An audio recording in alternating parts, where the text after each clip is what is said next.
Hello વિદ્યાર્થી મિત્રો, આપ સૌનું આપણી આ યુટ્યુબ ચેનલ પર હાર્દિક સ્વાગત છે।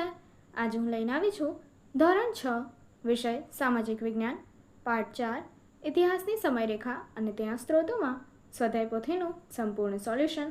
તો ચલો આપણે આગળ વધીએ, પરંતુ તે પહેલાં જો તમે આપણી આ યુટ્યુબ ચેનલને લાઇક, શેર અને સબસ્ક્રાઇબ ન કરી હોય તો જરૂરથી કરજો। પ્રશ્ન 1, નીચે આપેલા વિકલ્પ માટે યોગ્ય વિકલ્પ પસંદ કરીને તમારે જવાબ આપવાનો છે। તો ચલો જોઈએ। પહેલું, આપણા દેશમાં નેશનલ મ્યુઝિયમ ક્યાં આવેલ છે? જવાબ છે બી। બીજું, પૃથ્વી પર કેટલા વર્ષ પહેલાં અગ્નિની શોધ થઈ હશે? જવાબ છે એ। ત્રીજું, વિશ્વભરમાં કયા કેલેન્ડરનો ઉપયોગ વધુ કરવામાં આવે છે? જવાબ છે સી। ચોથું, પશ્ચિમમાં કેલેન્ડર સામાન્ય રીતે કોના જન્મ વર્ષથી શરૂ થાય છે? જવાબ છે ડી। પાંચમું, ઈસુ ખ્રિસ્તના જન્મ પછીના સમયગાળાને અંગ્રેજી ભાષાની મિતાક્ષરીમાં કેવી રીતે ઓળખવામાં આવે છે? જવાબ છે ઓપ્શન સી। છઠ્ઠું, ઈસુ ખ્રિસ્તના જન્મના વર્ષ પછીના વર્ષોને લેટિન ભાષામાં સંક્ષિપ્ત સ્વરૂપમાં કઈ રીતે ઓળખવામાં આવે છે? જવાબ છે એ। સાતમું, ઈસુ ખ્રિસ્તના જન્મ વર્ષ પહેલાંના સમયગાળાને અંગ્રેજીમાં હવે કેવી રીતે ઓળખવામાં આવે છે? જવાબ છે એ। 8, ઈસુના જન્મ પછીના સમયગાળાને ઓળખવા માટે હવે કઈ રીતે સૂચવવામાં આવે છે? જવાબ છે બી। 9, કોઈ પણ 100 વર્ષના સમયગાળાને શું કહેવાય છે? જવાબ છે ડી। પ્રશ્ન 10, આનુવંશિકતામાં એ કયા વિજ્ઞાનની શાખા છે? જવાબ છે સી। 11, શરૂઆતમાં આદિમાનવને કોના તરફથી અનેક પડકારોનો સામનો કરવો પડ્યો હતો? જવાબ છે ડી। 12, આદિમાનવે અનાજ ઉગાડવાની શરૂઆત ક્યારથી કરી હતી? જવાબ છે ઓપ્શન બી। 13, સ્થાયી જીવન બાદ આદિમાનવ સમૂહમાં કઈ જગ્યાએ રહેવા લાગ્યો હતો? જવાબ છે એ। 14, ધાતુઓના ઉપયોગની તકનીકી શરૂઆત કઈ ધાતુથી થઈ હતી?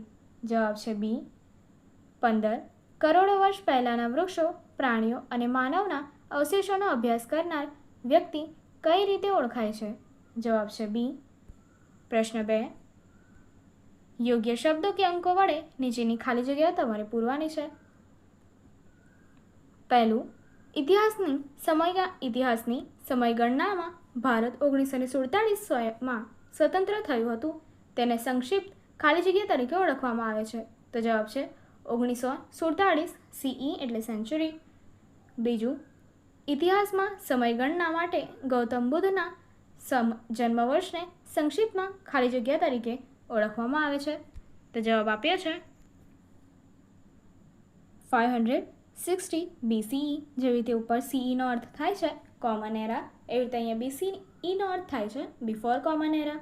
ત્રીજું, સમયરેખા ચોક્કસ સમયગાળાને આવરી લેતા વર્ષ અને ઘટનાઓનો ખાલી જગ્યા દર્શાવે છે। જવાબ છે ક્રમ।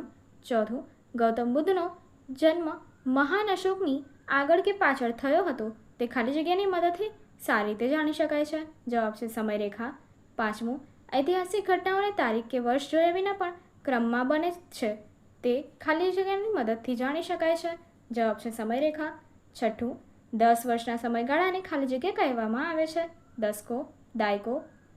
સાતમું, આપણો દેશ ખાલી જગ્યાની સદીના સમયગાળામાં આઝાદ થયો ગણાય, 20મી। 8મું, સહસ્રાબ્દીમાં ખાલી જગ્યા વર્ષનો સમયગાળો હોય છે। જવાબ છે 1000। 9મું, મહિનાના દિવસો સાથે સંકળાયેલ ખગોળશાસ્ત્રી આંકડાઓથી માહિતી આપનાર પુસ્તકને ખાલી જગ્યા કહે છે, પંચાંગ। 10, વંશાવલી અને લોકવાયકા એ ઇતિહાસ જાણવાના સ્ત્રોતોમાં ખાલી જગ્યા સ્ત્રોત ગણાય છે, મૌખિક। 11, હસ્તપ્રતો, સિક્કાઓ, સ્મારકો, આભૂષણો વગેરે ઇતિહાસ જાણવાના ખાલી જગ્યા સ્ત્રોતો છે, પુરાતત્વીય।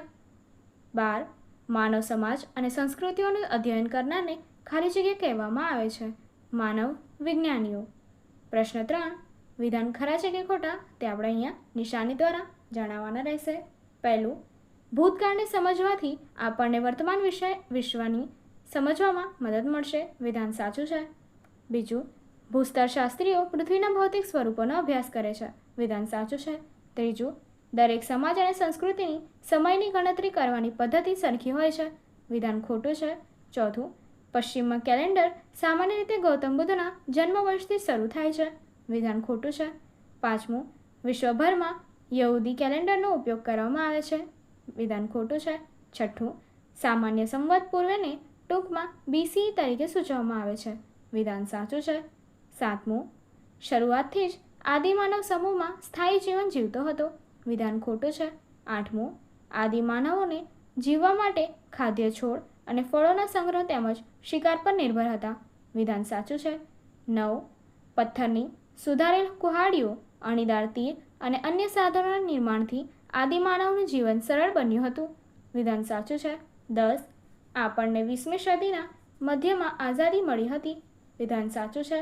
11, સામાન્ય સંવત પૂર્વેની બીજી સદીનો સમયગાળો એટલે 300 BCE થી 201 BCE ગણી શકાય. વિધાન ખોટું છે. 12, એક સમયે પૃથ્વી પર ખૂબ ઠંડી હતી અને તેથી તે સમયગાળાને પાષાણ યુગ કહે છે. વિધાન ખોટું છે. 13, હિમયુગ લગભગ 5000 વર્ષથી અગાઉથી 2000 વર્ષ પૂર્વે સુધી ચાલ્યા હશે. વિધાન ખોટું છે. 14, જીવવા યોગ્ય પરિસ્થિતિમાં સુધારો થતાં માનવે એક સ્થળે વસવાટ કરવાનું શરૂ કર્યું. વિધાન સાચું છે. 15, જેમ જેમ સમય પસાર થતો ગયો તેમ તેમ પલ્લી નાના ગામો મોટા ગામોમાં ફેરવાઈ ગયા. વિધાન ખોટું છે. પ્રશ્ન 4, યોગ્ય જોડકા જોડવાના છે. પહેલું, આપણા ભૂતકાળનું અધ્યયન એટલે તો એની માટે જવાબ આપ્યો છે 5, ઇતિહાસ. બીજું, સમયનો નિશ્ચિત કાલખંડ, તેનો જવાબ છે યુગ. ત્રીજું, વિશ્વભરમાં વપરાતું કેલેન્ડર, તેનો જવાબ છે 4, ગ્રેગોરિયન. ચોથું, સ્થળ, વ્યક્તિ, લખાણ કે વસ્તુમાંથી ભૂતકાળ જાણવા મળે તે, તો જવાબ છે ઇતિહાસના સ્ત્રોતો. અને પાંચમું, એક નાની વસાહત કે નાનું ગામ, તો જવાબ છે પલ્લી. પ્રશ્ન 5, પ્રશ્નોના 1-2 વાક્યમાં ઉત્તર આપવાના રહેશે. પહેલો પ્રશ્ન, ભૂસ્તરશાસ્ત્રી કોને કહેવામાં આવે છે? પૃથ્વીના ભૌતિક સ્વરૂપો જેવા કે માટી, પર્વત, ટેકરી, નદી, પૃથ્વીના ભૌતિક સ્વરૂપો જેવા કે માટી, પથ્થરો, મહાસાગરો તેમજ પૃથ્વીના અન્ય ભાગોનો અભ્યાસ કરનારને ભૂસ્તરશાસ્ત્રી કહેવામાં આવે છે. બીજું, નૃવંશશાસ્ત્રી કોને કહેવામાં આવે છે? માનવ સમાજ અને સંસ્કૃતિઓની પ્રાચીન કાળથી અત્યાર સુધીની વિવિધ બાબતોનો અભ્યાસ કરનારને નૃવંશશાસ્ત્રી કહેવામાં આવે છે. ત્રીજું, પુરાતત્વવિદ કોને કહેવામાં આવે છે? વનસ્પતિ, પ્રાણીઓ, ઓજારો, વાસણો, મૂર્તિઓ, હાડકાં, માણસના દાંત, રમકડાં, બળેલા, અનાજ, ઈંટો જેવા પદાર્થોને પૃથ્વીમાંથી ઉત્ખનન કરીને અભ્યાસ કરનારને પુરાતત્વવિદ કહેવામાં આવે છે. ચોથું, કેલેન્ડરનો ઉપયોગ કેમ કરવામાં આવે છે? તારીખ, તિથિ, વાર જેવી બાબતોની ગણતરી કરવા માટે અને જાણકારી મેળવવા કેલેન્ડરનો ઉપયોગ કરવામાં આવે છે. પાંચમું, જીવાશ્મ વિજ્ઞાની કોને કહેવામાં આવે છે? લાખો વર્ષ પહેલાંના વૃક્ષો, પ્રાણીઓ અને માનવના અવશેષોનો અભ્યાસ કરનારે જીવાશ્મ વૈજ્ઞાનિક કહેવામાં આવે છે.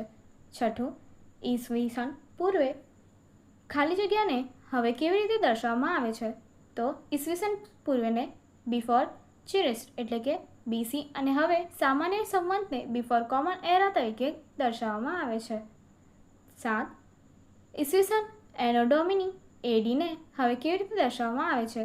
તો ઈસવીસન એનો ડોમિની ADને હવે સામાન્ય સંવત કોમન એરા CE તરીકે દર્શાવવામાં આવે છે. 8મું, કઈ કઈ ખગોળશાસ્ત્રી ઘટનાઓ પંચાંગમાંથી જાણી શકાય છે? સૂર્યગ્રહણ, ચંદ્રગ્રહણ, સૂર્યોદય અને સૂર્યાસ્ત જેવી ખગોળશાસ્ત્રીય ઘટનાઓને ચોક્કસ સમય પંચાંગમાંથી જાણી શકાય છે. 9, ઇતિહાસના સ્ત્રોત એટલે શું?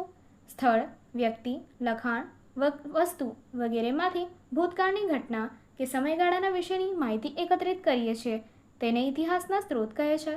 10, ઇતિહાસ જાણવાના સ્ત્રોતોના પ્રકાર કેટલા છે અને કયા કયા?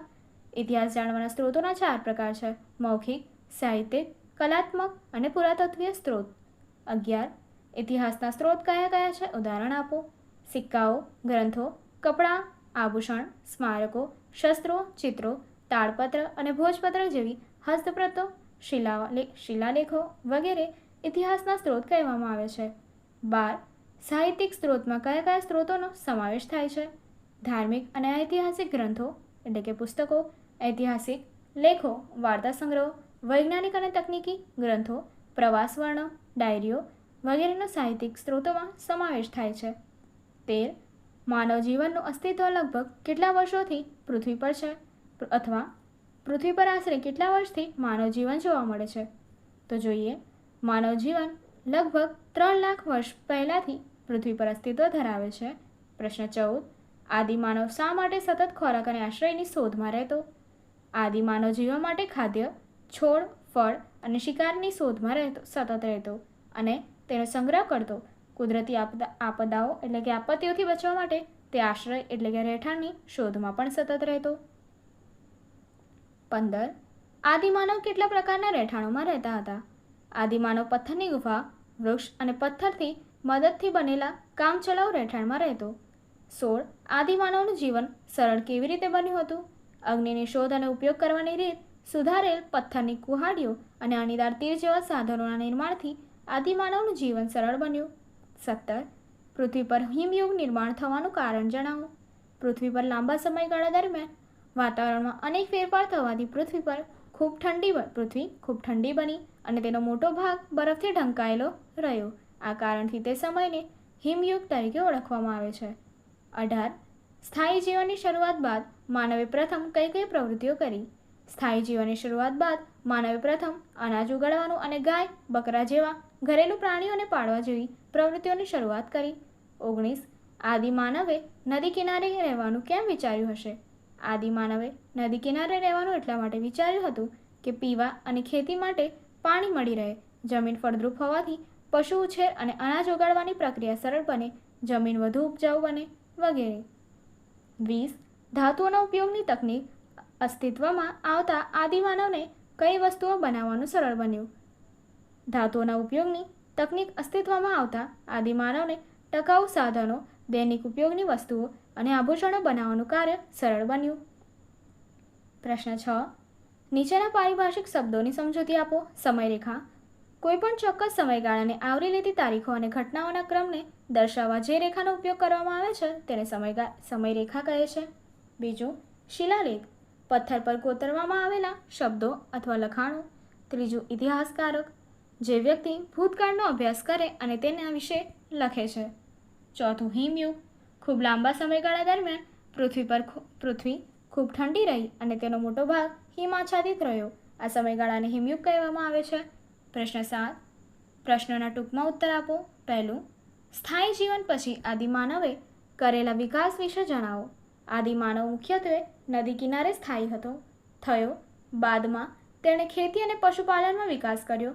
આ સમયે સામૂહિક રીતે ખેતી કરવામાં આવતી હતી. નાની વસાહત હવે મોટા ગામોમાં ફેરવાઈ. કેટલાક ગામો નાના નગરોમાં ફેરવાયા. ધાતુઓના ઉપયોગની તકનીક શોધવામાં આવતા દૈનિક ઉપયોગની વસ્તુઓ, ટકાઉ સાધનો અને આભૂષણો બનાવવાનું સરળ બન્યું. નાના મોટા ગામો અને નાના શહેરો વચ્ચે સંદેશાવ્યવહાર અને પરિવહનની વ્યવસ્થા વિકસિત થયા હતા. બીજો પ્રશ્ન, સમયરેખાનો ઉપયોગ કરતી વખતે ધ્યાનમાં રાખવાની બાબતો જણાવો. તો જોઈએ, ઐતિહાસિક ઘટનાઓને ક્રમમાં ગોઠવવા અને સમજવા માટે રેખા ચિહ્નિત કરીને જે તે ઘટના દર્શાવીએ છીએ તેને સમયરેખા કહેવામાં આવે છે. ઇતિહાસમાં બનેલ ઘટનાઓ જાણવા માટે સમયરેખા અનુકૂળ સાધન છે. તેનો ઉપયોગ કરતી વખતે નીચેની બાબતોનું ધ્યાન રાખવું જોઈએ. ઈસુ ખ્રિસ્તના જન્મ વર્ષને બિંદુ ગણીને સમયરેખા ઉપર વર્ષો એટલે કે સમયગાળાને દર્શાવવામાં આવે છે. ઈસુના જન્મ પછીના વર્ષોની આગળ કે પાછળના સામાન્ય સંવત સી એટલે કે કોમન એરા લખવામાં આવે છે. ઈસુના જન્મ પહેલાંના વર્ષની આગળ કે પાછળ સામાન્ય સંવત પૂર્વ એટલે કે બીસી લખવામાં આવે છે, બિફોર કોમન એરા. સમયરેખા ઉપર શૂન્ય વર્ષ ચિહ્નિત ન હોય સીઈ અને બીસી વચ્ચેના વર્ષોની ગણતરી કરી વખતે તેના સમયગાળામાંથી એકની બાદબાકી કરવી જોઈએ. સમયરેખા ઉપર વર્ષોની ગણતરી કરતી વખતે કે દર્શાવતી વખતે સ્કેલ માપનું ધ્યાન રાખવું જોઈએ, જેમ કે એક બિંદુ માટે કેટલા વર્ષો ગણેલ છે. ત્રીજો પ્રશ્ન, પ્રારંભિક આદિમાનવ કેવી રીતે જીવન જીવતો હતો? અથવા ટૂંક નોંધ લખો. પ્રારંભિક આદિમાનવની જીવન અવસ્થા. તો જોઈએ, પ્રારંભિક આદિમાનવને શરૂઆતમાં કુદરત તરફથી અનેક પડકારોનો સામનો કરવો પડ્યો હતો. શરૂઆતમાં તે એકબીજાને મદદ કરવા માટે ટોળીઓ અને સમૂહમાં રહેતો થયો. માનવ જીવનના શરૂઆતના તબક્કામાં આદિમાનવ મુખ્યત્વે શિકાર, ખોરાક, રહેઠાણની શોધમાં ભટકતું અને પુષ્કળ હાડમારીઓથી ભરેલું જીવન જીવતો હતો. આ તબક્કો શિકાર અને ખાદ્ય સંગ્રહકો તરીકે ઓળખાય છે. આ સમયમાં આદિમાનવો તેમના અસ્તિત્વ માટે ખાવાલાયક છોડ અને ફળોનો સંગ્રહ તેમજ શિકાર પર આધાર રાખતા હતા. એટલે તો આપણા આદિ પૂર્વજો કુદરતી તત્વો વિશે ચોક્કસ માન્યતાઓ ધરાવતા હતા. કદાચ તેમની પાસે મરણોપરાંત જીવન વિશેની કેટલીક માન્યતાઓ હતી. આદિમાનવો હંગામી પડાવો, પથ્થરની ગુફાઓ કે સાદી ગુફાઓમાં રહેતા હતા. તેમણે અગ્નિની શોધ કરી લીધી હતી અને પથ્થરની સુધારેલ કુહાડીઓ બનાવી તેનો ઉપયોગ કરવાનો જીવન વિશેની કેટલીક માન્યતાઓ હતી. આદિમાનવો હંગામી પડાવો, પથ્થરની ગુફાઓ કે સાદી ગુફાઓમાં રહેતા હતા અને તેમણે અગ્નિની શોધ કરી લીધી અને પથ્થરથી સુધારેલી કુહાડીઓ બનાવી તેનો ઉપયોગ કરવાનું શીખી લીધા પછી તેમનું જીવન સરળ બન્યું. આમ પ્રારંભિક આદિમાનવ અનેક મુશ્કેલીઓનો સામનો કરીને જીવન જીવતો હતો. હવે પ્રશ્ન 8 પ્રશ્નનો જવાબ આપવાના છે. પહેલું, આપણે ઇતિહાસમાં સમયને કેવી રીતે માપી શકીએ? સામાન્ય રીતે ઐતિહાસિક સમયને સમયરેખા પર ચિહ્નિત કરીને માપવામાં આવે છે. દરેક સમાજ અને સંસ્કૃતિની સમયની ગણતરી કરવાની પદ્ધતિ અલગ હોય છે. સમયરેખા ઐતિહાસિક સમય માપવાનું એક અનુકૂળ સાધન છે. કોઈ ચોક્કસ વ્યક્તિના જન્મ અથવા શાસકના શાસનની શરૂઆત જેવી ઘટનાઓને બિંદુ માનીને નવા યુગની શરૂઆત કરવામાં આવે છે. આવા યુગમાં કેટલાક કેલેન્ડરની શરૂઆત તે બિંદુથી કરવામાં આવે છે. પશ્ચિમમાં ગ્રેગોરિયન કેલેન્ડરની શરૂઆત ઈસુ ખ્રિસ્તના જન્મ વર્ષથી થાય છે. એટલે આ બિંદુથી વર્ષોની ગણતરી સમયરેખા પર કરવામાં આવે છે. સમયરેખા પર જમણી બાજુ ઈસુ ખ્રિસ્તના જન્મ વર્ષ પછીના વર્ષોની ગણતરી કરવા માટે સમયને સામાન્ય યુગ કોમન એરા તરીકે ઓળખવામાં આવે છે અને ઈસુ ખ્રિસ્તના જન્મ વર્ષ પહેલાંના સમયને સામાન્ય યુગ પૂર્વે એટલે કે BCE બિફોર કોમન એરા તરીકે ઓળખવામાં આવે છે. આ રીતે સમયરેખા દોરી તેના ઉપર ચિહ્નિત કરેલા વર્ષના બિંદુઓના આધારે જે તે સમયની ગણતરી કરવામાં આવે છે. ઉદાહરણ તરીકે ગૌતમ બુદ્ધનો જન્મ વર્ષ 560 BCE અને ગુપ્ત યુગની શરૂઆત 320 CE જેવી ઘટનાઓ ઈસુ ખ્રિસ્તના જન્મ વર્ષના કેટલાક સમય પહેલાં અને પછી થઈ હતી તે સમયરેખા ઉપર માપીને જાણી શકાય છે. બીજો પ્રશ્ન, ઇતિહાસ સમજવામાં વિવિધ સ્ત્રોતો આપણને કેવી રીતે મદદ કરી શકે છે? તો જોઈએ. ઇતિહાસ જાણવાના વિવિધ સ્ત્રોતો છે તેને 4 ભાગમાં વહેંચી શકાય છે: મૌખિક, સાહિત્યિક, કલાત્મક અને પુરાતત્વીય સ્ત્રોતો. આ સ્ત્રોતો આપણને ઇતિહાસ સમજવામાં નીચે મુજબ ઉપયોગી છે. પહેલું, ભૂતકાળના શાસકો, તેમના સ્થાપત્યો અને તેમની શાસન વ્યવસ્થા વિશેની માહિતી જાણવામાં ઐતિહાસિક ગ્રંથો, શિલાલેખો, તામ્રપત્રો, આભૂષણો, સ્થાપત્યો જેવા સ્ત્રોતો મદદ કરે છે. બીજું, સિક્કાઓ જે તે શાસકની મહેસૂલ વ્યવસ્થા, વેપાર વાણિજ્ય, વિનિમય અને મુદ્રા વ્યવસ્થા વિષયક માહિતી સમજવામાં મદદ કરે છે. ત્રીજું, શૈલચિત્રો, ચિત્રકલા, પોશાક, આભૂષણો, રમકડાં જેવા સ્ત્રોતો જે તે સમયના સમાજ જીવન અને લોકજીવન વિશે માહિતી જાણવામાં મદદ કરે છે. આ સિવાયના અન્ય સ્ત્રોતો જેવા કે ભોજપત્રો, તાળપત્રો, તામ્રપત્રો, પ્રવાસ વર્ણનો, ઐતિહાસિક ગ્રંથો, ધાતુકલા, શિલ્પકલા, મૂર્તિઓ, પુરાતન અવશેષો વગેરે જેવા સ્ત્રોતને આપણે જો વૈજ્ઞાનિક દૃષ્ટિકોણથી તર્કબદ્ધ રીતે અભ્યાસ કરીએ તો ઇતિહાસ સમજવામાં મદદરૂપ બને છે. ત્રીજું, ભૂતકાળને સમજવાથી આપણને વર્તમાન વિશ્વ સમજવામાં કેવી રીતે મદદ મળશે? જવાબ: ભૂતકાળમાં બનેલા સ્થાપત્ય, કોઈ ઘટના કે શાસક વિશેની માહિતી આપણને મળેલ ઐતિહાસિક સ્ત્રોતોના આધારે સમજી શકીએ છીએ. એ જ રીતે બે યુગ કે બે શાસકોના સમયગાળાને પણ સમજવામાં કે તુલના કરવામાં આવે છે. આ રીતે ભૂતકાળના આધારે આપણે અર્થઘટન કરીને વર્તમાનને સમજીએ છીએ. ભૂતકાળની ઘટનાઓને ધ્યાનમાં રાખીને આપણે વિશ્વમાં વર્તમાન સમયમાં બનતી રોજબરોજની ઘટનાઓ, વ્યવસ્થાઓ બદલાવને મળેલ માહિતી સ્ત્રોતના આધારે સમજી શકીએ છીએ. આપણે ભૂતકાળને સમજવા માટે મળેલ માહિતીની કડીઓને પઝલની જેમ ગોઠવીએ છીએ અને કોયડાનો ઉકેલ મેળવીએ છીએ. એ રીતે વર્તમાન સમયની વૈશ્વિક ઘટનાઓને સમજવા માટે જરૂરી માહિતીના સ્ત્રોત એકત્ર કરીને પઝલની જેમ ચોકઠા એકઠા ગોઠવવા જોઈએ તો આપણને કોઈપણ ઘટના કે બદલાવના કાર્યકારણ સંબંધ સાથેની માહિતી જાણવા મળશે. આ રીતે ભૂતકાળ આપણને વર્તમાન સમજવામાં ઉપયોગી થાય છે. પ્રશ્ન 4, ઐતિહાસિક સ્ત્રોતોના આધારે ઇતિહાસને કેવી રીતે જાણી શકાય અથવા ઇતિહાસના સ્ત્રોતોના આધારે તમે ઇતિહાસ કેવી રીતે જાણશો? તો જોઈએ. આપણે ઇતિહાસની કોઈ પણ ભૂતકાળની ઘટના કે બાબત જાણવા માટે ઐતિહાસિક સ્ત્રોતોનો સહારો લઈએ છીએ. કોઈ એક માહિતી જાણવા આપણે જુદા જુદા સ્ત્રોતોનો ઉપયોગ કરીએ છીએ. આ માટે જે તે માહિતીને લગતા ઐતિહાસિક સ્ત્રોતો એકત્ર કરવા જોઈએ. એક વાત હંમેશા યાદ રાખવી જોઈએ કે ઇતિહાસની બાબતમાં કેટલીક વિગતો ન મળે, જેમ કે ચિત્રજોડ, કોયડા ઉકેલ ને ગોઠવતી વખતે તેમના કેટલાક ભાગો ગુમ હોય છે. ઉદાહરણ તરીકે, આપણને કોઈકવાર 1500 વર્ષ પહેલાં શાસક, સ્મારક, યુદ્ધ, વેપાર કે ઘટના વિશે માહિતી એકત્ર કરવાનો પ્રયાસ કરે ત્યારે ખૂબ જ ધ્યાનપૂર્વક જુદા જુદા સ્ત્રોતોમાંથી માહિતી મેળવવાની હોય છે. ક્યારેક માહિતીની કેટલીક કડીઓ મળતી આવતી નથી, તો કેટલીક કડીઓ સ્ત્રોત પરસ્પર માહિતીની પુષ્ટિ કરતી હોય. ઘણીવાર એકત્ર કરેલ સ્ત્રોતમાંથી કેટલાક સ્ત્રોતો અલગ માહિતી આપતા હોય છે. આવી પરિસ્થિતિમાં અભ્યાસ કરનારને કાળજી રાખવાની હોય છે કે કયા સ્ત્રોતો ઉપર વધારે ભરોસો મૂકવો. ટૂંકમાં, ઇતિહાસનો અભ્યાસ કરનારને સ્ત્રોત એકત્ર કરતી વખતે અને તેનો અભ્યાસ કરતી વખતે ધ્યાનપૂર્વક સ્ત્રોત વિષયક જાણકારી રાખવી જોઈએ. સમયગાળાના આધારે ઇતિહાસને પુનર્ગઠન કરવાનો પ્રયાસ કરવો જોઈએ અને ધ્યાનપૂર્વક અભ્યાસ કરવો જોઈએ. તમને અહીં પ્રવૃત્તિ આપી છે. પહેલું, જૂના સિક્કા, ચલણી નાણું, ચિત્રો, ટિકિટો એકત્ર કરી સંગ્રહ પોથી બનાવો. બીજું, તમારી આસપાસ મળી શકે તેવા અને જોઈ શકાય તેવા ઇતિહાસના સ્ત્રોતોની યાદી બનાવો. તેની મુલાકાત ગોઠવીને અહેવાલ તૈયાર કરો. ત્રીજું, તમારી 7 કે તેથી વધુ પેઢીઓની માહિતી એકત્ર કરીને કુટુંબ વૃક્ષ બનાવો. ચોથું, સમયરેખા દોરીને તમારી શાળાની સ્થાપનાથી લઈને આજ સુધીના સમયની મહત્ત્વની ઘટનાઓ દર્શાવો. પ્રોજેક્ટ કાર્ય. પહેલું, એક પ્રોજેક્ટ તરીકે ગામ કે શહેરની તમારી આસપાસ ઉપલબ્ધ ઇતિહાસનો સ્ત્રોતો ઉપયોગ કરીને તમારા પરિવારના ગામનો ઇતિહાસ લખો. પ્રોજેક્ટ માટે તમારા શિક્ષક પાસેથી માર્ગદર્શન મેળવો. બીજું, શું આપણે ઇતિહાસકારકોની સરખામણી ગુપ્તચર સાથે કરી શકીએ? તમારા ઉત્તરના સમર્થન માટેના કારણ જણાવો. ત્રીજું, તમારી શાળામાં કોઈ પુરાતત્વવિદ અને ઇતિહાસકારકને આમંત્રિત કરો અને તેમને સ્થાનિક ઇતિહાસ વિશે અને તે જાણવું શા માટે મહત્વપૂર્ણ છે આ વિષય પર વ્યાખ્યાન આપવા માટે વિનંતી કરો. આગળની એક્ટિવિટી જોવા માટે અહીં આપેલી એન્ડ સ્ક્રીન પર ક્લિક કરો. Thank you.